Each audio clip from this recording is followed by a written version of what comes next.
네, 민주당이 3대 특검 후보자 추천을 위한 속도전에 들어간 가운데 이르면 다음 주 초에 3명의 특검을 임명하는 절차도 마무리될 것으로 보입니다. 한편 국민의힘은 약속됐던 의총이 돌연 취소되는 등 내분이 깊어지는 모습인데요. 관련 내용 포함한 정치권 이슈들 김성환 시사평론가, 최수영 시사평론가 두 분과 함께하겠습니다. 어서 오십시오. 네, 안녕하세요. 안녕하십니까. 민주당이 3대 특검 임명에 속도를 내고 있습니다. 여야는 엇갈린 입장을 계속해서 내놓고 있는데요. 관련 목소리 듣고 대담 시작하겠습니다. 불의를 단죄하고 정의를 바로 세우는 첫걸음입니다. 성역 없는 특검 수사로 본인에 대한 수사와 재판을 회피하면서 정치적 반대자들을 단죄하겠다고 칼을 휘두른다고 합니다. 나에게는 한없이 관대하고 남에게는 한없이 엄격한 정권이.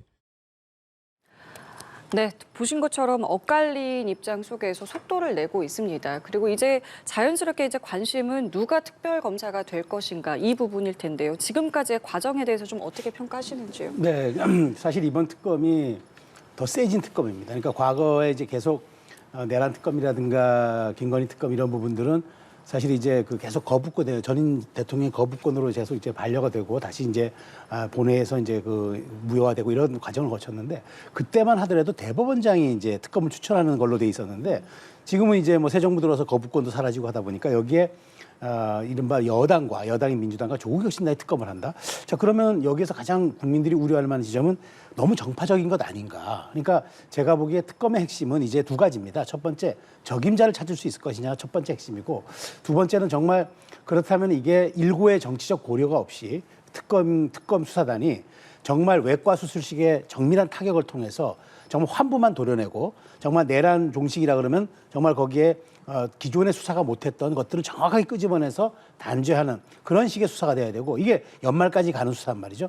그렇기 때문에 더더군다나 이재명 대통령의 통합 행보와 이제 어떤 말하자면은 협치에 방해가 되지 않게 정확하게 이제 한 트랙으로 가서 여기에 대한 결과를 내놓는 그 수사가 중요한데 지금 상황을 놓고 보면은 제가 보기에 아무래도 조국 혁신당과 민주당이 사람을 찾는다 그러면 좀 정파적 인물로 찾을 가능성이 크기 때문에 이러면 곤란하다. 그러니까 제가 뭐 이런 안도 한번 드리고 싶은 건 그러니까 뭐 대한변협이나 법학계 등을 통해서 공신력 있는 단체를 통해서 추천받아 한번 걸러내는 것도 저는 방법이 될 거라고 봐요.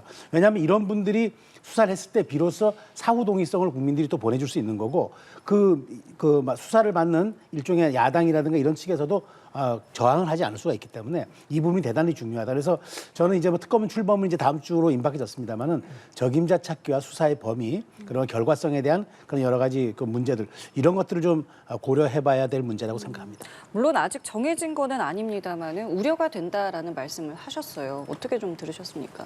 사실은 국민의힘은 그런 얘기할 자격이 없어요. 그러니까 왜 이런 결과가 나왔느냐? 결국 국민의힘이 자초한 겁니다. 예를 들어서 내란 특검한다고 했을 때 윤석열 전 대통령의 계엄에 대해서 국민의힘이 어떤 태도를 취했습니까? 윤석열 대통령 탄핵에도 반대한다고 얘기했잖아요. 그러면 지금도 역시 당사자라는 얘기가 되는 거거든요.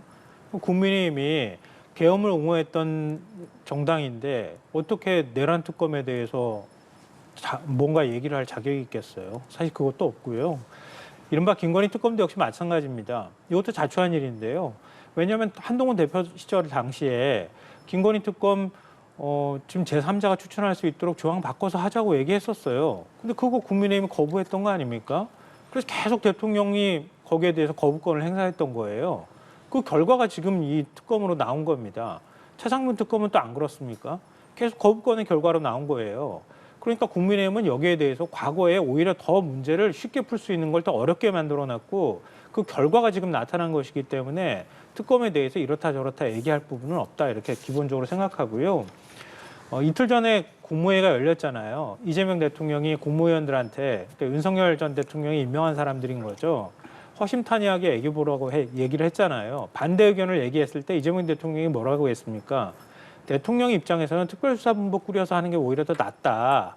왜냐하면 특검이라는 기본적인 어떤 속성 자체가 정부에 대한 불신에서 비롯된 것이고 야당이 요구하는 거다. 그 내가 대통령이 돼서 지금 이 특검을 받는 것 자체가 그러니까 공포하는 것 자체가 일종의 딜레마에 빠진 상황이나 비슷하다. 이런 고민을 좀 토로한 적이 있어요.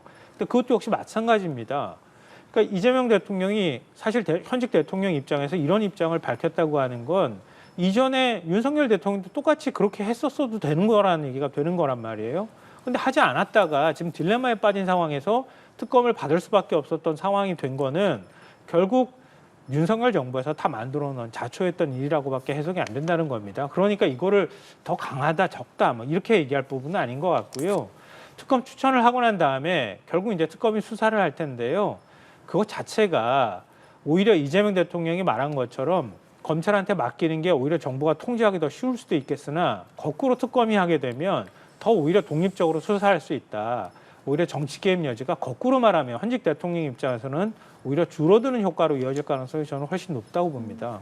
예, 알겠습니다. 자, 이런 가운데 민주당이 검찰 개혁에도 속도를 올리고 있습니다. 내용을 살펴보면 검찰청을 폐지하고 검찰이 가진 기소권은 이제 공소청으로 또 이제 수사권 같은 경우에는 중대범죄수사청으로 나누는 것을 골자로 하고 있는데 어쨌든 이 법안을 발의한 민주당 의원들 같은 경우에는 다시는 이제 표적 수사, 뭐 하명 수사, 뭐 정치적 수사라는 말이 쓰이지 않도록 하겠다라고 입장을 냈습니다. 네. 어떻게 좀 보고 계십니까? 뭐 원론적으로 맞는 말이죠. 검찰이 표적 수사하고 정치적 수사하면 되겠습니까? 그러면 안 되죠. 그러니까 그건 이제 원론적으로 맞는 말인데 저는 여기서 드는 몇 가지 좀 약간 우려되는 생각이 있어요. 그 첫 번째가 뭐냐면 지금도 아직 그 민주당이 야당인 줄 알아요. 왜냐하면 이런 법안은 의원 개개인이 발의할 때 당정 협의 거쳐야 합니다. 왜냐하면 지금 여당이잖아요. 근데 지금 엊그제 바로 국정기획위원회 일종의 인수위 역할에 그 기획위원회가 지금 2달을 시점으로 발족을 했어요. 그러면 이 정부의 밑그림을 그리는 쪽하고 이게 정부 조직 개편하고도 관련이 있고 사법제도와 개편과도 관련이 있기 때문에 논의를 거쳐야 해요. 그러니까 저는 이걸 지금 9월 정기국회 속도전하겠다. 의원 개별 입법으로 이렇게 하고 당의 컨센서스도 없다. 그다음에 정부와 협의도 하지 않았다. 이건 정말 앞뒤가 안 맞는 거예요. 아직도 지금 이분들이 보니까 우리 야당 의원들인 줄 아는 것 같아요. 그래서 최소한 국정기획위원회가 그리는 사법제도 개편과 정부 조직에 대한 부처 개편과 맞물려서 이걸 추진해야지 이게 앞뒤가 바뀐 겁니다. 그러니까 이게 꼬리가 먼저 나온 거예요, 머리보다. 그래서 저는 이런 것들은 굉장히 중요한 문제입니다. 그리고 제가 뭐 더 디테일하게 뭐 검찰청 폐지하고 공소청 나누고 중대범죄수사청 나누고 뭐 행안부 산하에 들어가고 여러 가지의 그 장점과 단점들이 아마 노정이 될 겁니다. 그렇다면 저는 국정기획위원회와 이거는 긴밀히 상의해야 됩니다. 왜냐하면 정부 조직 개편, 사법제도 개편과 관련이 있어서 그렇게 해서 올 연말을 목표로 해도 늦지 않는데 왜 9월로 이렇게 못을 막았을까? 뭔가 지금 이게 정권 초기에 검찰을 길들이려는 것 아니냐라는 자꾸 우려가 드는 거예요. 그러니까 검찰 개혁의 본질과도 떨어지고 문재인 정부의 반면교사죠. 검찰을 잘못 개혁했다가 오히려 정권이 넘어갑니다. 그러니까 검찰이 무서워서가 아니라 의도를 갖고 검찰에 손을 댈 경우에는 민주당이 하는 주장하는 검찰 개혁도 또 더더군다나 이건 민주당을 위한 검찰 개혁이라는 국민적 우려를 받기 때문에 오해를 받기 때문에 그런 측면에서 저는 이게 신중해야 된다.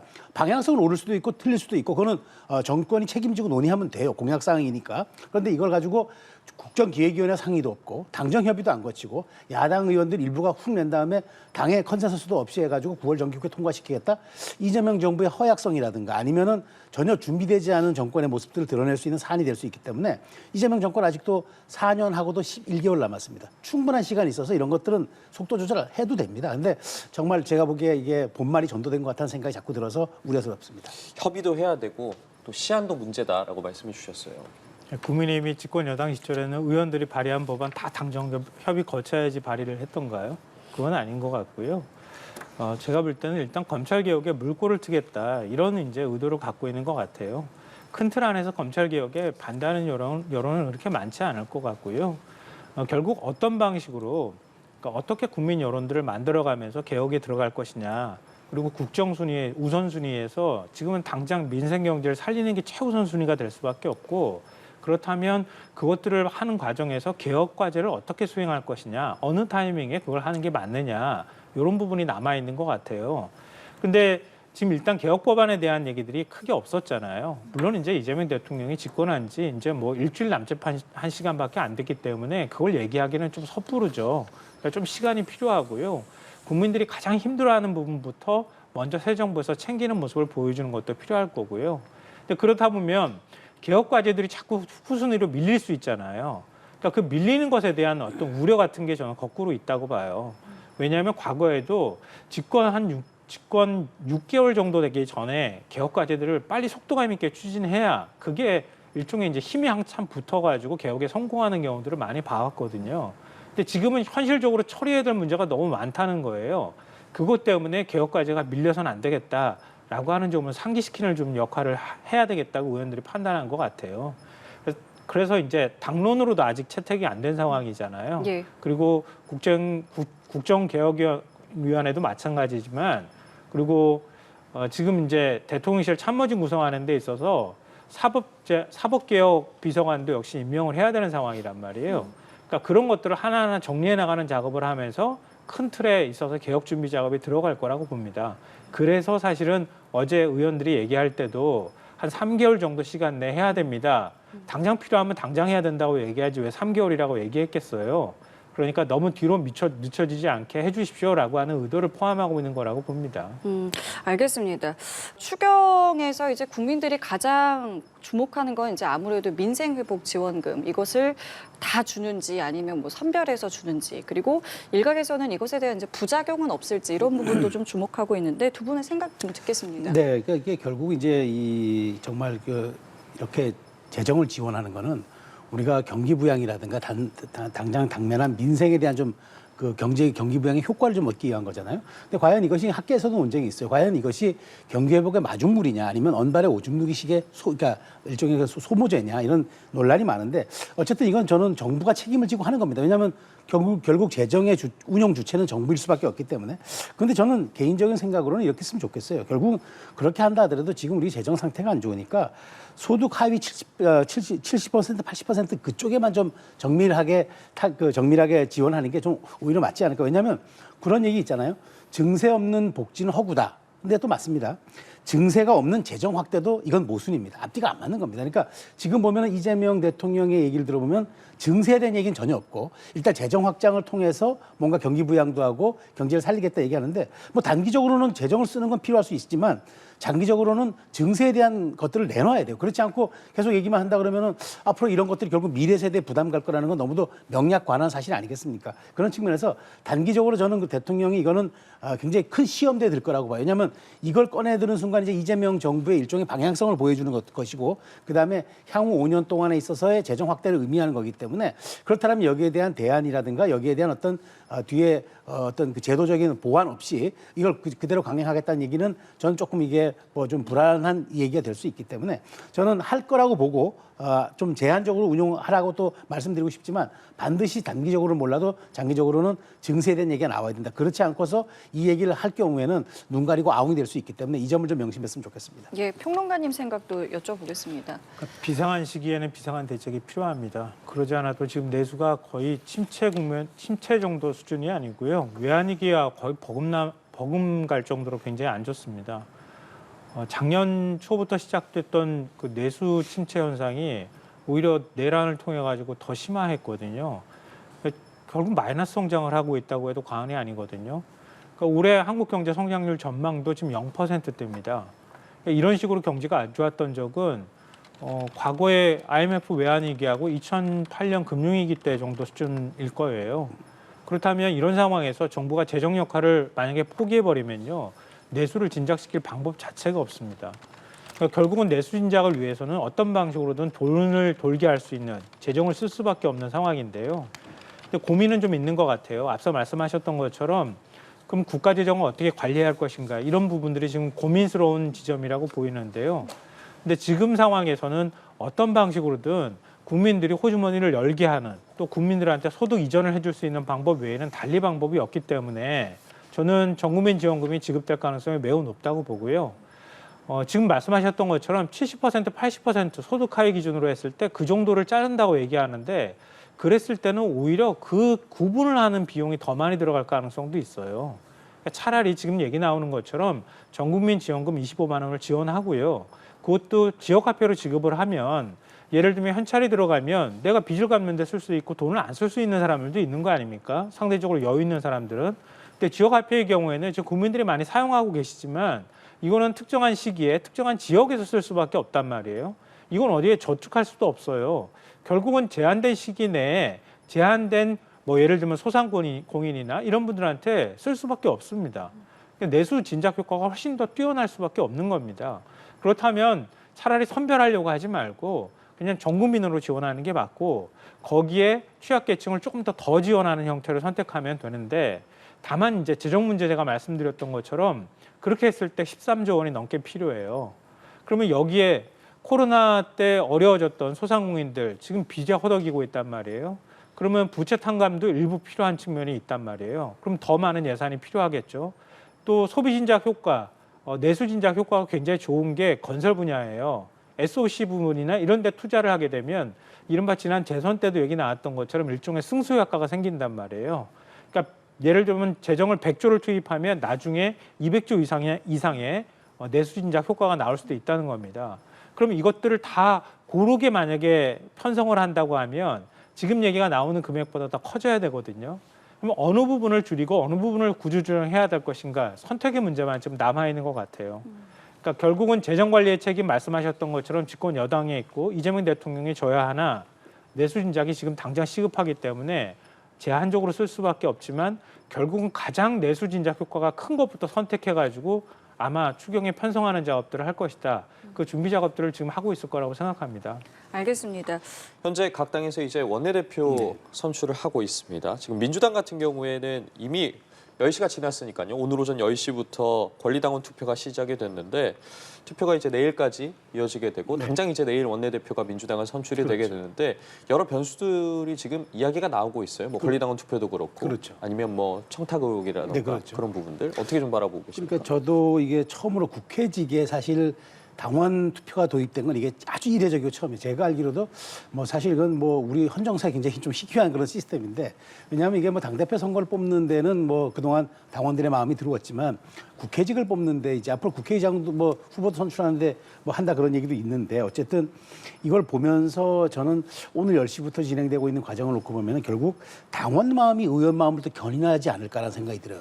물론 20%가 표로 한 사람이면은 의원 수로 한 사람은 34명 정도 된다는데 이 흐름을 의원들이 보지 않을까 싶어요. 그래서 내일 이제 의원들이 직접 투표로 나서는데 그 과정에서 좀 영향을 끼치지 않을까. 우리가 흔히 이제 원내대표 선거를 얘기할 때 이렇게 표현합니다. 자동차 세일즈맨들을 대상으로 자동차를 파는 격이다. 그만큼 어렵다는 얘기예요. 전문가들 집단을 대상으로 전문성 있는 호소를 하는 게 그게 얼마나 어려운 일이겠습니까? 그러니까 그만큼 예측하기 어려운데 저는 그래서 이걸 도입했기 때문에 지금 권리당원들의 흐름이 어떻게 가는지를 아마 의원들이 좀 눈여겨보다가 할 것 같아요. 그래서 두 가지 변수가 있다고 저는 말씀드린 게 하나 첫 번째 뭐냐면 김병기 의원에 대한 의혹 제기가 사실은 진보 진영 쪽에 좀 가깝다고 하는 이제 그런 매체로부터 보도가 좀 시작이 된 거거든요.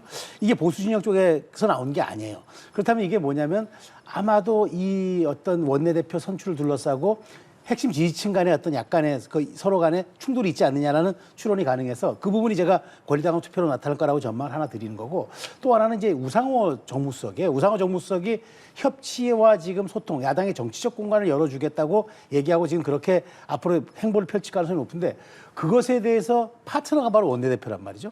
근데 원내대표가 그런 것에 관심이 없거나 뭐 아니면 그런 것에 대해서 나는 그래도 우리 강성 지지층의 말과 더 이런 요구를 따를 거야라고 할 경우에는 이게 엇박자가 날 수밖에 없어서 그걸 또 의원들이 어떻게 판단해낼 것인가. 두 분 다 친명으로 분류되니까 큰 차이는 없다고 보면은 누가 조금 더 우수석의 정치적 공간 열어주기에 좀 협조가 가능할 것인가. 아마 의원들은 아마 이 부분을 조금 판단할 것 같고 권리당원은 그 권리당원대로 또 흐름이 있을 것 같고 두 가지가 변수 같다는 생각이 들어요. 권리당원 투표 20%가 80%를 끌 수도 있다라는 말씀해 주셨고 그 외에 여러 가지 뭐 지켜볼 부분들에 대해서 말씀해 주셨습니다. 굉장히 의미가 있는 것 같아요. 왜냐하면 한국 정당 민주주의의 새로운 실험이고 도전이다 이렇게 생각하고요. 민주당 권리당원은 어떠한 하나의 색깔로 지시를 한다고 움직이는 당원들이 아니거든요. 굉장히 당원의 층도 넓고요. 그리고 당원들이 굉장히 정치적으로 고관여층이기도 하고 또 이런 문제에 있어서 정치적으로 판단할 수 있는 능력을 갖고 있는데 그동안의 원내대표 선거에서는 의원들이 어찌 보면 자신들이 기득권이나 계파색에 따라서 원내대표 경선을 할 때 투표를 한 그런 행태들이 계속 있었단 말이에요. 근데 권리당원이 한 20% 들어가면 이게 제대로 작동하지 못할 가능성이 매우 높아진다는 겁니다. 그래서 이번에 투표 결과를 좀 저도 흥미롭게 지켜볼 텐데요. 네. 그렇게 해서 만약에 의원들이 선택하고 권리당원 선택이 엇갈리는 현상이 나타났다고 하고 권리당원의 결정이 결국은 원내대표를 선출하는 데 결정적인 역할을 한다고 하면 앞으로 국민의힘도 민주당뿐만 아니라 국민의힘도 이런 방식들을 도입할 가능성이 높아질 것이다. 이게 나중에 이것 말고 다른 방식으로 뭐 국회의장도 말씀하셨지만 좀 더 적극적으로 당의 어떤 결정을 하는 데 있어서 당원들이 더 큰 목소리가 반영될 가능성이 높다 이런 생각이 들어서 이번 선거 결과가 굉장히 흥미로울 거라고 생각하고요.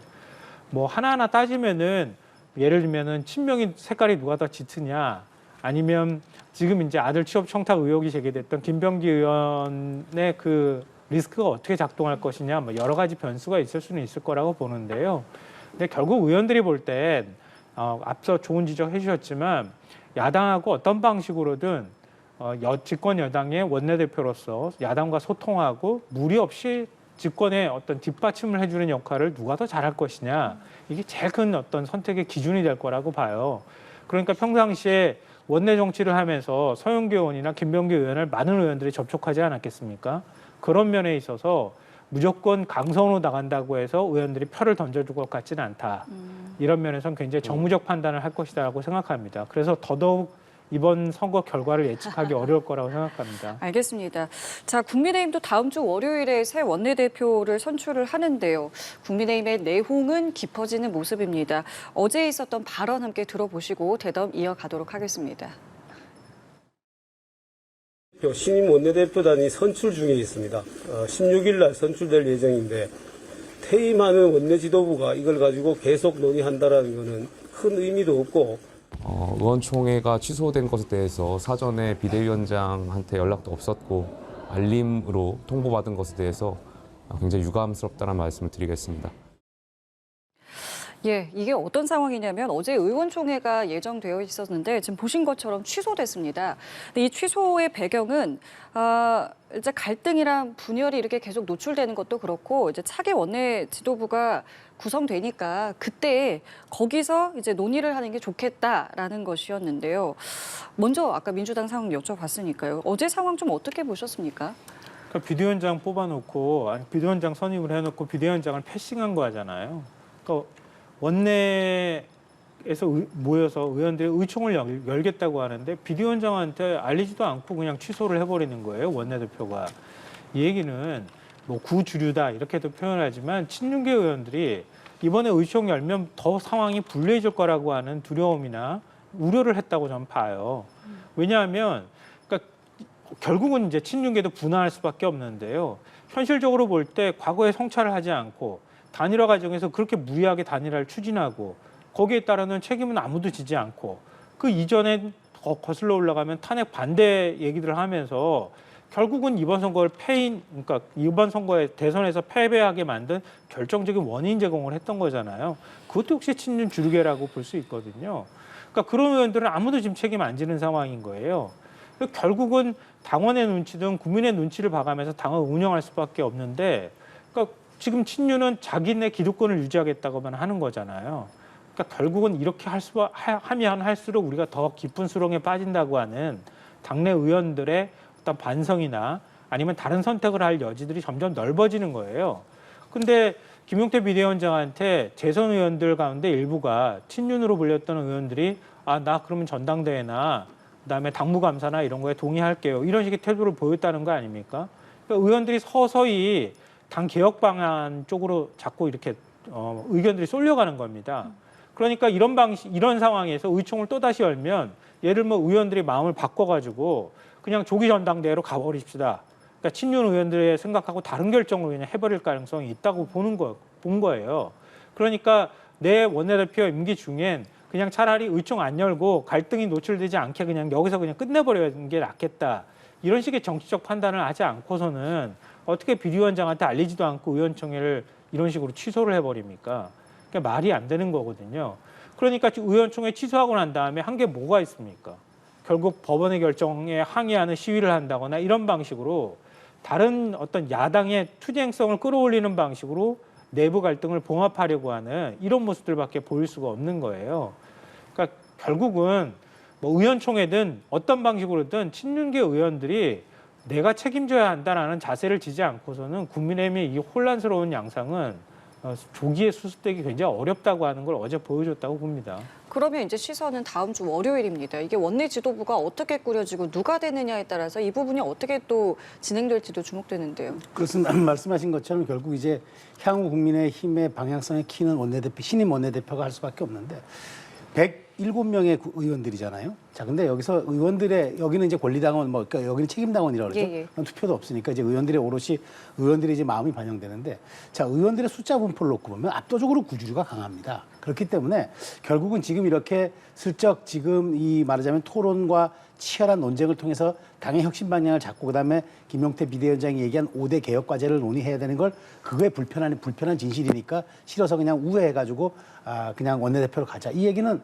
아무것도 하지 않겠다는 얘기잖아요. 우리가 흔히 얘기하는 대로 이건 우리 모두의 책임입니다라고 얘기하는 건 그 누구의 책임도 아니란 얘기잖아요. 그 책임지기 싫은 거예요. 그러니까 이제 신임 원내대표에 넘기는데 이렇게 되면 표대결로 가면은 구주류가 될 가능성이 높죠. 그러니까 바로 엊그제죠. 재선의원 30명 가운데 15명이 참여해서 이렇게 가면 안 된다고 예. 거기에는 과거 친윤으로 분류됐던 사람도 있고 그다음에 친한으로 분류됐던 사람도 있어요. 생각해 보십시오. 윤석열 대통령 집권 이후에 비대위의 시절이었습니다. 강서 재보궐선거 그때 패배를 시작으로 해가지고 계속 비대위 하면서 그때 뭐라 했습니까? 뼈를 깎는 쇄신, 혁신, 자성, 성찰. 제가 보기에 더 이상 깎을 뼈가 없을 것 같아요. 그러니까 정말 이렇게 얘기를 하면은 국민의힘이 과연 쇄신할까라는 많은 의문을 줄 겁니다. 그러니까 결국 저는 그래서 지금 결국 주말을 넘기면서 큰 기류의 변화가 없는 한 결국 구주류가 16일 날 또 잡을 가능성이 높아요. 그렇게 되면은 혁신은 없는 거죠. 그냥 잘 묻어서 김용태 비대위원장은 6월 말까지 하고 새로운 비대위원장 체제로 하든지 아니면은 원내대표가 비대위원장이 없을 경우엔 당대표 권한대행을 하게끔 돼 있으니까 예. 쭉 밀고 나가겠다는 거죠. 이걸 국민들이 어떻게 바라볼 것인가. 반성도 성찰도 쇄신도 없이 오직 그 얘기를 동호반복하듯이만 하고 액션은 따르지 않는 이런 것들을 과연 국민들은 어떻게 볼까. 지금 보면은 그런 얘기를 했었잖아요. 이재명 대통령 당선의 1등 공신이 전 윤석열 대통령이었다는 얘기가 정치권에 돌았는데 이렇게 되면 이재명 정부 초기에 그 1등 공신은 국민의힘이 돼주는 겁니다. 견제 기능도 상실하고 그다음에 말하자면 국민에 대한 여론 호소 기능도 상실하고 대한정당 기능도 없이 의회에서 활동하겠다? 저는 정말 16일 날 어떤 원내대표가 뽑힌지 저도 주목을 합니다만은 이번 주말 사이에 국민의힘에 저는 집단 지성이 필요하다. 왜냐하면 이건 당원 투표가 없어서 지난번 후보 교체 과정에서는 당원들이 당을 정상화시켰어요. 집단 지성으로. 저는 이번에 107명의 의원들이 대호각성을 하고 이 부분을 과연 관성적 방법으로 갈 것이냐 아니면 그냥 묻어가는 방법으로 갈 것이냐 아니면은 조금 아프더라도 마지막 뼈를 깎는다는 자세로 정말 육참 골단의 자세로 마지막 기회를 한번 볼 것이냐 이 고비에 섰는데 주말 사이 의원들의 예. 여론 기류가 저는 변수가 될 걸로 봅니다. 알겠습니다. 이번 주 좀 어떤 모습을 보일지도 계속해서 주목해 봐야겠습니다. 자, 한편 이재명 대통령 첫 공식 외부 일정으로 한국거래소의 불공정 거래 간담회에 참석을 했습니다. 이 자리에서 여러 이야기를 내놨습니다. 주식시장 활성화를 위해서 배당을 촉진하기 위한 방안, 또 주가 조작과 관련해서는 정말 강하게 원스트라이크 아웃제를 도입하겠다라고 예고를 했는데 첫 외부 행보 어떻게 보셨는지 좀 먼저 여쭤보겠습니다. 그러니까 이런 걸 저도 이제 청와대 근무했습니다만 일정 기획이라고 합니다. 그러니까 사실 굉장히 잘 짜여서 준비된 일정을 하는 건데 제가 보기에 이거 당선 전부터 준비가 됐던 것 같아요. 왜냐하면 지금 사실 개미 투자자들은 우리 국민의 거의 3분의 1입니다. 사실상 이들이 지지를 갖는다는 거는 국정 동력을 그냥 얻고 가는 거나 다름이 없어요. 제가 보기에 개미 투자자들에게 굉장히 긍정적 신호를 줬고 이게 지금 주식시장에 반영되고 있고 대통령의 의지가 이렇기 때문에 지금 주식시장이 반응하고 있어요. 그리고 이제 불공정 주식시장을 없애겠다고 얘기하고 그다음에 여기에서 본인 대통령 자신이 굉장히 이제 관심 가지고 보겠다는 거 이게 앞으로 저는 이재명 정부가 갖고 있는 방향성을 보여주는 거라고 봐요. 이재명 대통령 주식시장 활성화 의지와 관련해서 여쭤보고 있었습니다. 네. 말씀 이어서 듣겠습니다. 네, 그래서 이제 저는 이제 이재명 대통령의 이런 이제 말하자면 경제 현장 시그널이 매우 순기능적 측면이 있을 거라고 보는데 다만 앞으로 이것이 이제 주식뿐만 아니라 경제 전반에 걸친 그런 좀 말하자면 신호가 될 수 있도록 아마 민생 경제의 행보들이 좀 많아지지 않을까. 저는 한국거래소의 어제 그 일정 기획을 보면서 그런 좀 말하자면 앞으로 예상을 했습니다.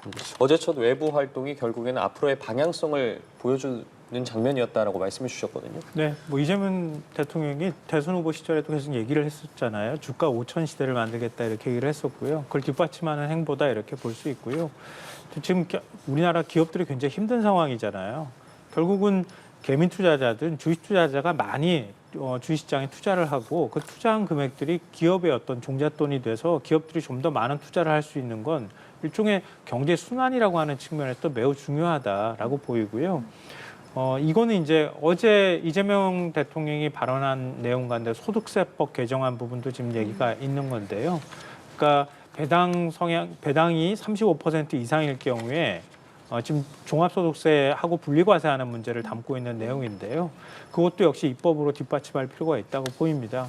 그동안에 개미 투자자뿐만 아니라 주식 투자자들이 전부 미국으로 달려갔던 거 아니에요. 근데 그런 서학개미라고 불리던 투자자들이 지금 다시 국내로 돌아오고 있고 무엇보다도 반가운 건 이재명 대통령 당선 이후부터 외국인들이 한 4조 넘게 지금 주식을 사들이고 있는 상황입니다. 그만큼 한국 경제에 대해서 투자 의지가 의욕이 생겼다고 볼 수 있는 거거든요. 그래서 이제 코스피 지수가 2,900을 지금 넘고 있는데 연내 3,000 넘어간다는 얘기까지 나오고 있거든요. 이거는 일종의 기대 심리입니다.